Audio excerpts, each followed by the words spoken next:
Is it started? Yeah, it started. Can I practice my YouTube intro and outro impersonations? Of course. What is up, you guys? It's your girl, ELR, back at it again with another Friday episode. Show a little bit of love down in the likes, comments, and whatever down is below. How was it, Shelby? Would I be a good YouTuber? You would be a great YouTuber. I'm actually in a YouTube video with Connor Murphy, if anybody knows who that is, which I would be surprised because I think his demographic is, I know his demographic is boys aged 14 through 17. Anyways, let's get on. You don't think boys age 14 through 17 are listening to this podcast? Isn't that your target demographic? Honestly, yeah. That's exactly who we want to be hearing this. Intellectuals. I'll take what I can get. Hey guys, welcome to another episode of Candy Girl. I'm your host, Shelby. And you already heard Emily's intro, so honestly, do you want to do it again? Yeah, let's do it again. Okay, so that's Shelby. Hi, I'm Emily. Let's get it started. And today we've got a guest that we're super excited about. She's near and dear to our hearts because she goes to UT, and we discovered her through UT's meme page, which you don't have to go to UT to be a part of, and it's pretty funny, so join it. But why don't you tell us a little bit about yourself? Well, I'm a junior this year. I was a transfer student, so it's only my second year at UT. I'm a government major, and I like to tell people the one thing I've learned by being a government major is that the government is kind of bullshit. Fair. Yeah. People are like, oh, do you want to... retweet. Yeah, people are like, oh, do you want to run for office? I'm like, fuck no. Why would I want to do that?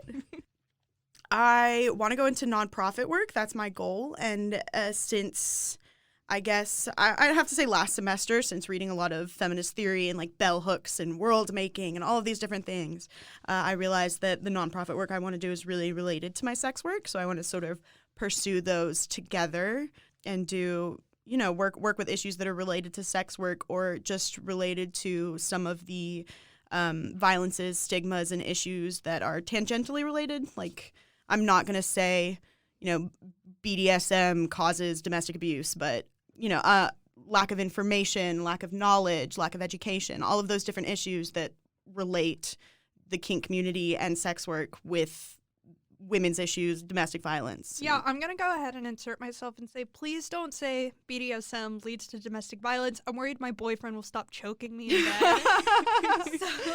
Well, as long as he has read the proper ways to choke, and you'll have good conversations about it afterwards and then participate in aftercare and healthy rough sex practices, then yeah, for sure. Yeah, I remember before my current boyfriend, who is very willing to do whatever I want, which is to be choked, I was like, choke me, and he was like, do I use one hand or two? And I was like, never mind. Aww. One time I asked a guy to pull my hair and he looked at me like I was crazy. I'm like, how vanilla have you been in your life? One of Never my friends is very open about being very into BDSM. Mm-hmm. Like a lot more I don't know about it than, most people I know. And one time our other friend was like, so do you like women or do you just keep hitting them? Oh my god. Oh my gosh. I thought it was really wholesome.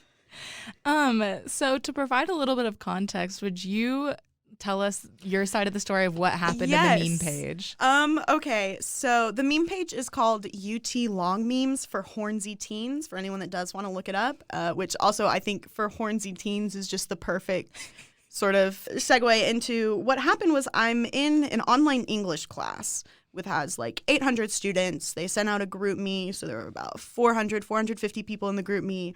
And it was a lot of shit posting. Like the live stream would start and everyone would just be talking shit and, cracking jokes, sending memes.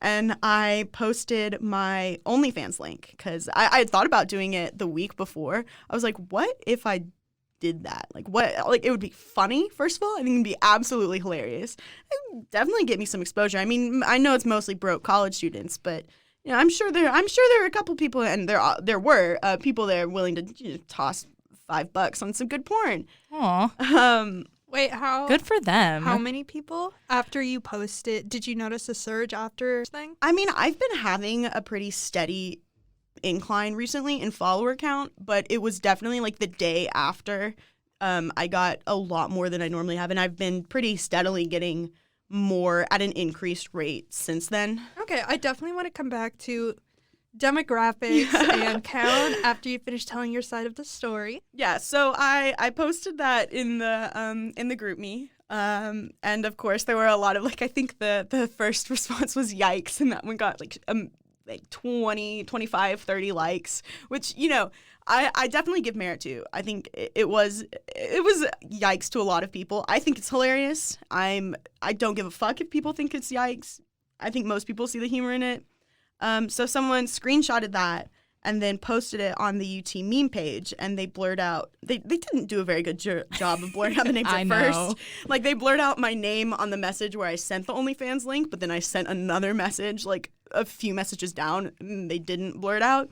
But they eventually blurred out like my name, the link, and all the names, which it really sucked for me that they blurred out the OnlyFans link. I was like, come on, like you can post the meme, but at least leave the link in there. And for research purposes, what's the OnlyFans link? It is onlyfans.com/TexasNymph. That's NYMPH, like a little forest spirit, and also like a nymphomaniac. Ooh. Yeah, a nice little play on words there. I would consider myself a very, very free spirit, forest spirit, but also a bit of an nymphomaniac, which I'm totally cool with. But yeah, so someone posted it on the meme page. I commented my OnlyFans link on that because, why wouldn't I? Do it for the meme. Yeah, do it for the meme. It's fucking hilarious. So funny. And I got banned, which I'll concede to. I'm not no self-promotion on the meme page. I get it. I won't do it again. I'm probably gonna ask to rejoin once I give it a second. But there was a lot of. It was very interesting going through the comments. The post is now taken down. There's also a Reddit post on UT Austin asking for my friend, quote unquote, what's the OnlyFans link, and someone commented on it and had the link there. What a bro. Yeah, there was someone else there, and the thing was like, "Trust me, you don't want it. It's not worth it." And I was like, and I replied to that. That thread on Reddit has been taken down too, but I replied to that with a screenshot of just recently I got in the top 14% of creators on OnlyFans. Damn. Yeah, Man, yeah. we're with the celebrity right now. I don't know how they do their percentages, and I don't necessarily trust it that much because I know that most of the content creators I follow are in some percentage, and even when I had less than 100 fans, I was in top 20 something percentage. So, I'm not exactly sure how they do that, the measuring percentage of creators. I don't know if it's just plain follower count or interactions or tips or any of that kind of stuff. But yeah, so I replied to that and I was like, just for you, baby, because I got in the time 2 days after that whole thing happened, and that happened on Monday. So yeah, by the end of yesterday, I had gotten, I think, 27 new followers, and I've gotten a couple today even. It's been a pretty steady rate. But yeah, it was a whole bunch of, there are, of course, a lot of shitty comments, and it was very nerve-wracking that first day, and it's been a bit emotionally exhausting, but I'm very well equipped to handle it. I love myself. I'm hot as fuck. I'm good at what I do. Yeah, also attention is great. Yes, attention is great. I mean, I'm funny, I'm cute, I'm completely unashamed about who I am. Can confirm. I'm here on the other side of this podcast, and she is cute. My boyfriend better watch out. Oh, stop. If he's as cute as you are, I'll take y'all both. Shit. Ooh, I love the tension in this room right now. I'm living for it. But if you want to confirm my cuteness, again, my Twitter is Texas Nymph. Pretty much all my media is Texas Nymph. Even better, her OnlyFans. Yeah, is pay Texas me, Nymph. pay me. But if you want those, I understand the previews. I understand wanting to make sure. But come on, it's like the cost of a cup of coffee. If you get a fancy Starbucks coffee, it's $5. Come on. And I have, I think 57 videos, 100 pictures, 60-something posts. I've got a lot of content. I sent it to one of my friends. He's actually a guy I dated in high school. And he subscribed, and he's like, yeah, I thought it would just be some videos and I could just kind of scroll through it. But I spent an hour and a half looking through that shit. I'm like, fuck yeah, you did. I keep my shit updated. I post regularly. Yeah, how do you imagine, followers kind of digest your content? Do you think people just kind of look for the newest update and then are like, we're one and done? Do you think most people kind of scroll and browse through? Or like, how many returners? Do you know how many people come back? So most, I get, every time someone renews their subscription, I get an email for that, and I get those a lot.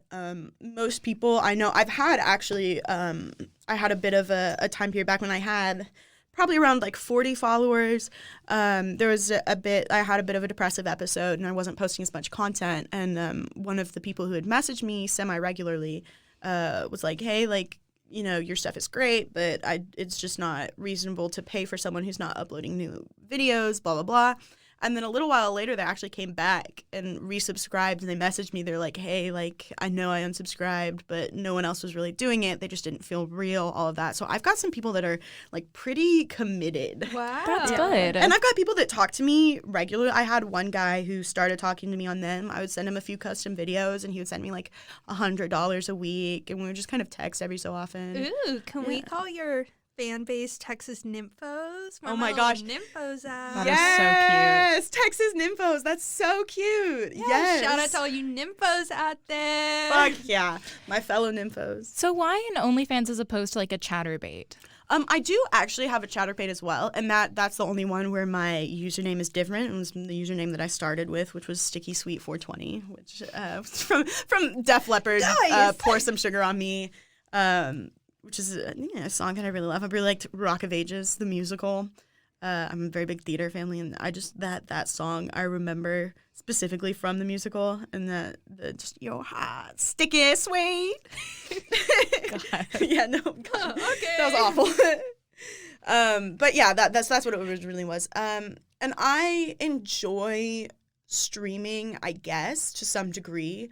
But I think I have a lot more fun just kind of going with a partner one-on-one. Hey, do you want to record a video? You know, having them pull out a camera while you're going down. Yeah, I'm in. Oh, okay. She wasn't looking at me. My boyfriend didn't say yes, but I'm in. But I think it's a lot. I really like OnlyFans just because making my own sort of amateur porn content is a lot more intimate. I have the ability to interact with and look directly at my partner instead of paying attention to, you know, whoever's giving me tips or the live stream, which is something that I want to do as well because I do think that's fun, just the exhibitionist nature of myself and enjoying getting people off, like getting that large chat group of people. Just, you know, that is fun in its own way, but I think I really do enjoy the more personal one-on-one aspect, which was what led to OnlyFans. And it's a lot, you know, I've definitely branded myself in sort of way as a very big blowjob girl. I've never had a dick I couldn't deep throat. I'd like to put that out there. Damn. Well, have you had a big enough dick yet? I think the biggest one I've had is like 9.5 inches. Damn, what? God. Yeah, I don't have a gag reflex. The dildo I have is 7.5, and I can just kind of shove that down there real easy. Bro, I wish you would have brought it with you. We Just can for my more. play a sound like an audio clip from one Ready? of my videos. Sarah, I can work on an audio clip for you. Are you ready? That's what I imagine that sounds like. It's a lot more involved. There's a lot going on. So why did you get involved in sex work at all? I actually started as a sugar baby when I was 18. I've always had a crazy high sex drive. I've always been a very sexual person. I'm bipolar. I'm bipolar too, and a lot of the times associated with that is a hypersexuality, particularly in manic episodes, but also just kind of as a general thing. And that has certainly always been true for me. I tell people I've always been horny all my life. Like, I started masturbating very young before I even knew what it was, all that good stuff. And then when I turned 18, I was like, why don't I date older guys for money? And I've always been attracted to older guys, like that 30-year-olds, that sweet spot. So I got a Seeking Arrangement account, and I did some stuff with that. And so I did sugar baby stuff. About last year, I got onto a website called FetLife, which is a fetish, a kink community website, just because I wanted to embrace more of the BDSM aspect of me, get involved more in the community, not pursue it as a lifestyle thing, but be more informed about and knowledgeable of all of these different things that I was into and explore myself in that way. Once I got a FetLife, I started, posting nudes on there, and I felt very safe about it because you couldn't see anything unless you have an account. And that sort of tapped into the exhibitionist side of me and all of these, really dirty comments like, just what a lot of people who weren't aware that was going to happen, or if it was on a different platform, would be really inappropriate. But, just kind of like, I want to fuck the shit out of you and stuff like that. And I was like, this is kind of fun. Just fun little talk, Just things. yeah, I want to fuck the shit out of you. NBD, choke me. Yeah, no, like very, very explicit, like much more explicit than I want to fuck the shit out of you. But I enjoyed it. I liked it. I knew that was what was going to happen. I saw it on other posts. So of course I was like, sure, like give me that attention. And once I realized like how much fun I was having with it, I decided to get a Twitter and show off on a more sort of public platform. And I got into the Not Safe for Work Twitter community, which I really enjoyed. From there, I saw a lot of people with OnlyFans, and I got enough of a Twitter following and had a very active followers to the point where I decided to get an OnlyFans, and it worked out pretty well. Did anybody from the UT like sex work community reach out to you after this happened in the meme page? Yes, actually. I had some people, it was like friends of friends. One of my friends told me that they were talking about it in the group chat. Like he found out that was me, and he told his group chat, and they like someone who also had an OnlyFans was like, oh, tell her this. And then someone actually sent me a message on Facebook and said like, yo, like, what's up, UT with OnlyFans? Please don't out me. And I was like, I would never, but fuck yeah, get your money. So that was really cool. And that's what in my women's and gender studies class last semester, actually, I came out in that class. I came out in my end of the semester project, actually. And then I had someone from that class message me, and we've become really good friends since then. And I've had, I had just being someone who talks so openly about my sex work in attempt to normalize it and make people realize like, oh, this is, I don't have to be trying to turn you on every time I mention that I do sex work. Like it's a genuine part of my life. It's work, but like just normalizing it. And I've had these conversations, and I've noticed other people are so much more willing, because so many people do these things. Even something as simple as like selling feet pictures. So many people make money this way because it's really simple. It's very, very lucrative for a student. And even though there is an effort, like there is an amount of effort, there is an amount of work done into it, and like finding people to sell things to and all those different stuff, it's a lot easier than, using your labor to work at a fast food place, or I have a part-time job at a grocery store. Like I much prefer working for myself and being able to choose how I earn my money. So I've just had so many people that are totally comfortable talking about that. And it's not even as if they're coming out. It's not even as if it's not a big deal at all. They'll just mention, be like, oh yeah, I've done this and that and that. So that's just been really cool to know that I am someone that people feel comfortable like talking to, and they're like, oh shit, I'm not the only one that does this.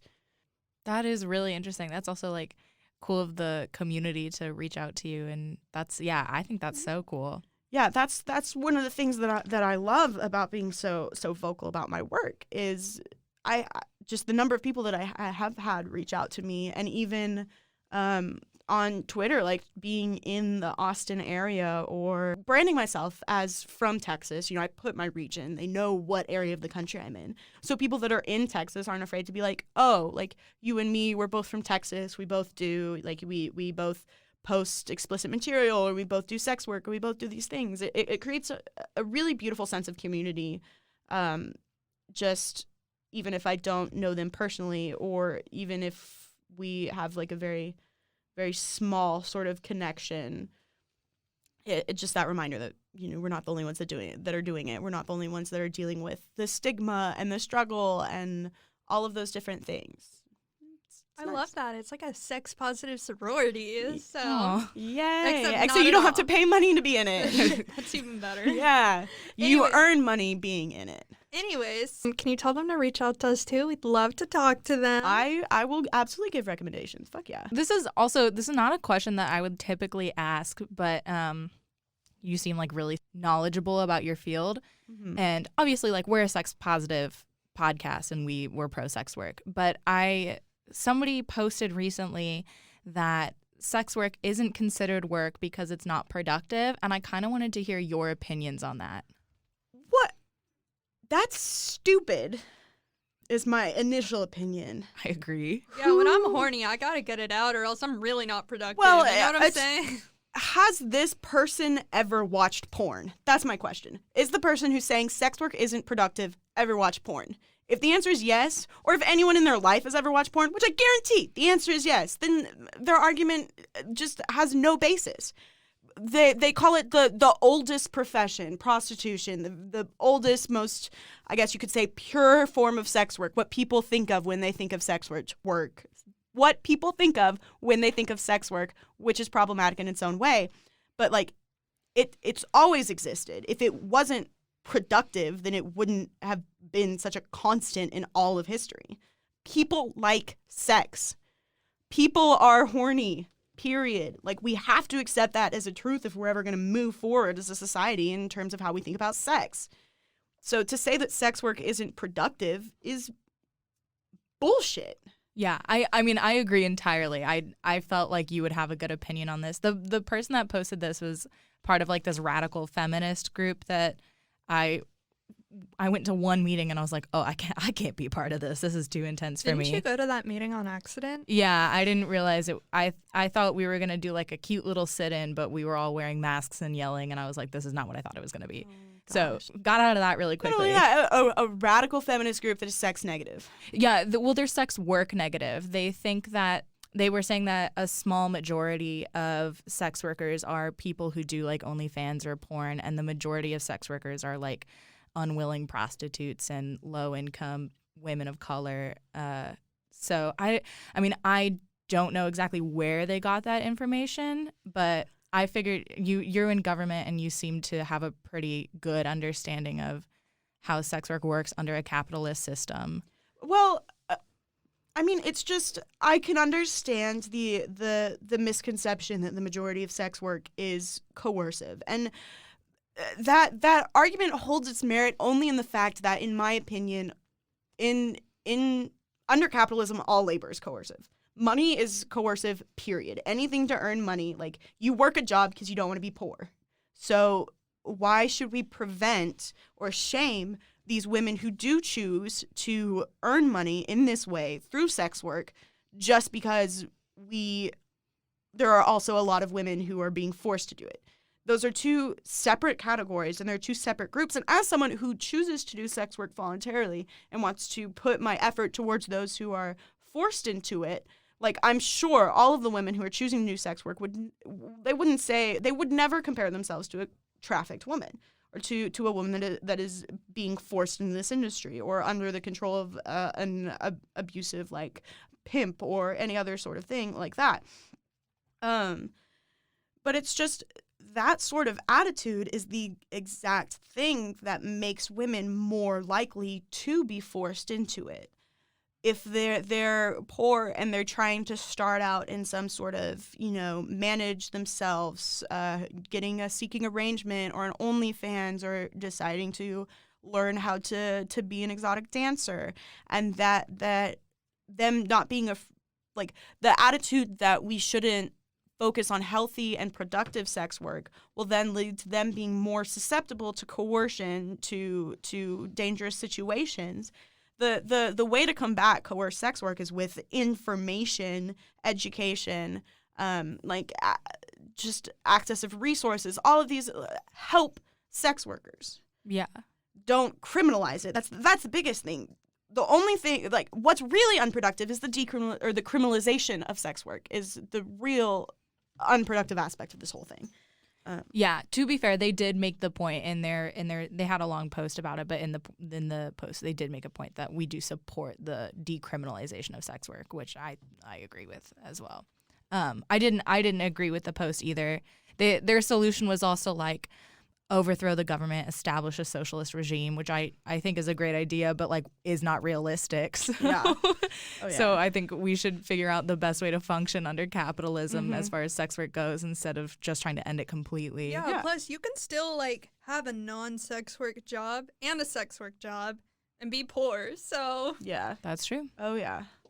Yeah, I mean, I follow a lot of creators that will be talking about, like, oh, I was sick or I was going through some mental issue or there's some problem. I wasn't able to work at my vanilla job, like someone buy content, someone. And actually, I just saw a thread of Miss B Nasty. She's really like one of the top OnlyFans. I don't know if any of these people have heard her, but she's really popular OnlyFans creator. She's got great facial expressions, super hot. I love her stuff. But she had a thread for disabled sex workers, and they all were sort of sharing their stories. There was a lot of mental illness and physical impairments, and just these different things going on where sex work is the only way they can earn money themselves. They can work from their home. They can choose their own hours. They don't have to worry about any person above them that doesn't understand, their disability, which actually is something that is really important to me because I asked for disability accommodations at my work when I was going through a really severe depressive episode, and I was having days where I couldn't get out of bed, and I was working on my accommodations at UT, and I was trying to cover all my bases, and they told me no. I said, there are some days where I can't get out of bed. I don't know when these are going to happen. It doesn't happen often, maybe like twice a year max. Is it okay if those don't count against me for attendance? Because I had just been written up for being it was only a couple offenses. Like I still had plenty left, but I was like, well, what if this happens and I can't control it? And they told me that they weren't going to give me any accommodations or anything like that. So just, navigating both the labor market world and also the self-employed world is just kind of very interesting, and one of the reasons that I do really enjoy my sex work so much. And I think it's also so productive in that sense that it allows those with disabilities or those who otherwise might not be able to earn a wage or earn a means of living in a different way. That's really interesting. Yeah, I felt like you would have something good to say in response to that. So that's why I wanted to ask you. That's not a typical question we usually ask on this podcast. It's usually a lot more lighthearted than that. Emily, do you have anything? If we want to go back to being lighthearted, would you mind telling me about some of your erotica? Yeah, okay. I've actually only written a little, and I've only posted one post of it, and it was just around my birthday. I did a little poll on my Twitter asking what I should do for my 21st birthday. What did they vote for? They said erotica. That was the one it was the only one that was listed that was free, so I assume that's why it won, because the one thing you learn about if you have a platform where you post like free content and like clips and that kind of stuff, people will eat you up for all you're worth for that free content. A lot of lurkers, a lot of people that don't ever give me money but love to jack off to my stuff. But yeah, so they had me, that won the poll, and so I decided that I was going to do it. I did it a little later. My birthday was kind of a crazy state of affairs, so I didn't end up doing most of the things that I planned to do for it, but I did post the erotica. Well, you want to write another erotica about Shelby and I right now? Please. Oh. Improv erotica. I'm going to have to pass. No, Sorry. I'll get started. I caress Shelby's face as I get her hair out of her eye. Beautiful. Am I already doing hate it right? this. Yes. Yeah, so the erotica I posted was a very hard kink erotica. It was from the point of view of a lifestyle sub, meaning that they live the BDSM lifestyle 24/7. Like they've got a dom who they submit to pretty much in all aspects of life. And it was a consensual non-consent theme, which is like basically the sub did something wrong. She was acting really bratty, and the dom just kind of like turned her over and fucked the shit out of her. Nice. Yeah. I love that. Yeah. So I got some really good reaction to it. It felt really good I do like writing. I haven't done it in years, since my fan fiction days back when I was like 14 years old. I asked her Could if you- she wrote My Immortal. She said no, so I'm really disappointed. I wish I had that level of Be genius. honest, what did you write fanfic about? You don't have to say it, but also who? The one that I remember, the one that I liked the most, there was only like 2 or 3 that I did, and it was little vignettes, but I did one that was a crossover fan fiction of Remus Lupin and Bruce Banner.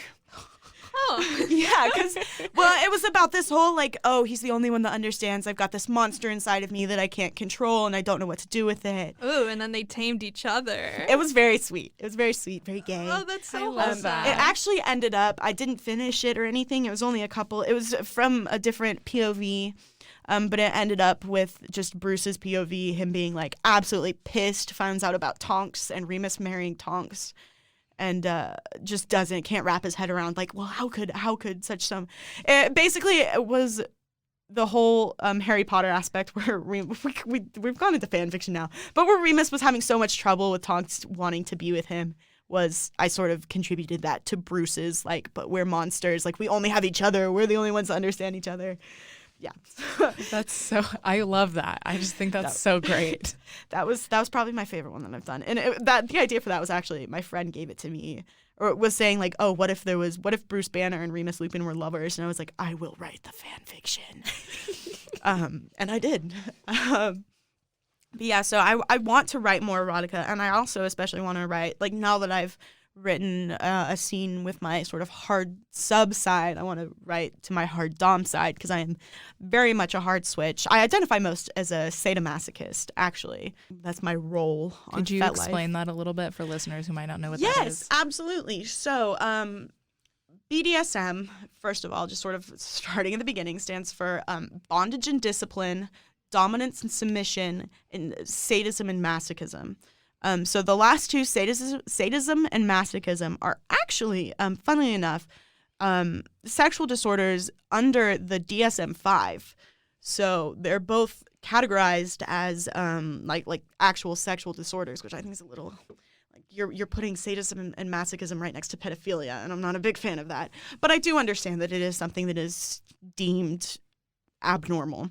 But basically, sadism is someone who gets pleasure from causing others pain, and masochism is someone who gets pleasure from having pain caused to them. So I both like... I used to be a masochist. Like, I used to consider myself just a masochist. I very much enjoy sexual pain. I've got a really high pain tolerance. But then I realized, like, I was with a submissive who was a masochist, and seeing their enjoyment, like slapping someone in the face and seeing them smile, is just such a rush that I can't possibly describe. And I love it. So since then, I've been like, I am both a sadist and a masochist. And I would consider myself more of a masochist than a sadist. And it is a very fine line to walk. Just because just in general, my own journey with my personal kinks and desires and the moral and ethical implications of them, just because consensual non-consent, what I wrote in my erotica, is probably my biggest fantasy, but it's also has been my biggest source of internal struggle, just because it is, the idea, it's a rape role play. Essentially is another way people say it. You're with someone who you've established boundaries, and it was actually the fantasy that I was most scared of vocalizing, just because the way that could be weaponized against me, just if I did get sexually assaulted or something terrible happened to me, it could justify it, be like, oh, but you like it, which, like, no, I fucking don't. I know it's a fantasy that I would absolutely never engage with unless I had a partner that I was really comfortable with, like, really, knows my boundaries. We'd been together at least like 6 months. To get to that level of trust with a partner is something that's really, you should never take lightly.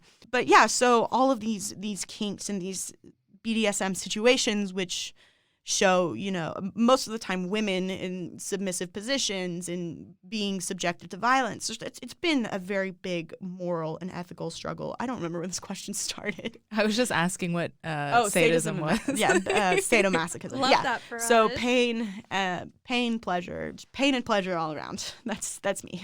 That's really Okay. cool. And real quick, just want to sidetrack. So I have a little surprise for you. So I talked to the moderators of UT Long Memes for Hornsey Teens, Oh my and as long as you don't gosh. do any more self-promotion, you're back! Yay! Yay! Have they unblocked me? No, not yet. I wanted to surprise you first. Wow, what a great resolution for this episode. Yeah, as soon as you were like, I got banned, I was like, so fun fact, the UT meme page was started by electrical engineers. Me being an electrical engineer reached out to my other fellow electrical engineers. Did you know I'm an engineer now? Say it again. I'm an engineer, and you're back. Yay! I love that. That's Amazing. the magic. Wow, I'm what a making these great connections. resolution. Yes. Well, thank you so much for coming and talking to us and being so open too. Like it was so refreshing to have somebody so comfortable talking about all of these things. Yeah, I get that a lot. I've realized throughout moving through life, there are so many people who haven't met anyone that's comfortable with themselves. And I am very much comfortable with myself. Yeah, so. it is so cool to hang out with somebody who's just like 100% themselves. Like, Thank you. Thank you. you can follow her on Twitter at Texas Nymph, and also you can subscribe to her OnlyFans, which you should. You can follow us on Twitter at CandyGirlPod or on Instagram at CandyGirlPodcast, and shoot us an email, candygirlpodcast@outlook.com. Thanks for listening, guys. This is a great episode, and we'll hear from you again next Friday. And if you don't believe that I am an absolute master of blowjobs, please go to my Twitter, check it out, verify. You will be impressed. Hook 'em. Yo, I'm Welcome. already impressed. Anyways, God bless Texas, Nymph. Let's go.